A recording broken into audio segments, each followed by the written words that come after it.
Informasi ini dikutip dari Dr. Reysa Broto Asmoro. Bagaimana 14 hari mampu menghentikan laju penularan COVID-19?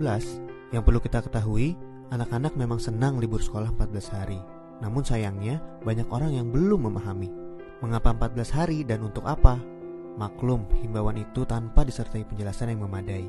14 hari itu sangat penting dan harus disertai tindakan kepatuhan. 14 hari itu mampu menghentikan laju penularan COVID-19 dan mampu menyelamatkan ribuan orang.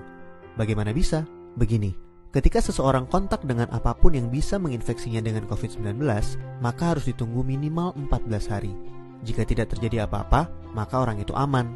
Nah, libur 14 hari itu untuk memotong rantai penularan, dan ini baru akan berhasil jika semua orang tetap tinggal di rumah masing-masing selama 14 hari itu.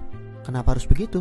Contoh, seorang anak mulai libur tanggal 16 Maret selama 14 hari. Dia akan masuk sekolah lagi pada hari ke-15. Ternyata anak ini dan keluarganya menggunakan waktu libur itu untuk jalan-jalan, mengunjungi kumpulan orang, ke tempat saudara, ke mall, dan lain-lain.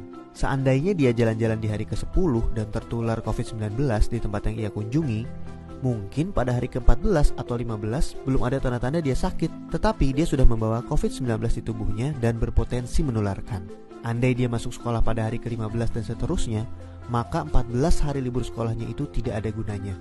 Penularan terjadi juga di sekolah, efek domino akan berlangsung dan rantai penularan tidak terputus. Untuk itu semua orang harus bekerja sama. Semua warga Indonesia harus membantu dan warga harus kompak, yaitu patuh untuk tidak kemana-mana dalam 14 hari itu kecuali untuk hal yang sangat perlu. Waktu 14 hari itu berguna untuk saling pantau. Jika ada orang yang menunjukkan gejala-gejala menderita serangan COVID-19, bisa segera ditangani dan hopefully penularannya hanya stop di dia, karena dia tidak kontak dengan orang lain dalam 14 hari itu.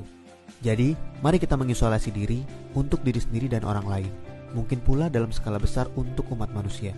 Mohon bantuannya untuk share dan jelaskan hal ini kepada orang lain, supaya semua patuh dan pemerintah terbantu untuk stop penularan COVID-19.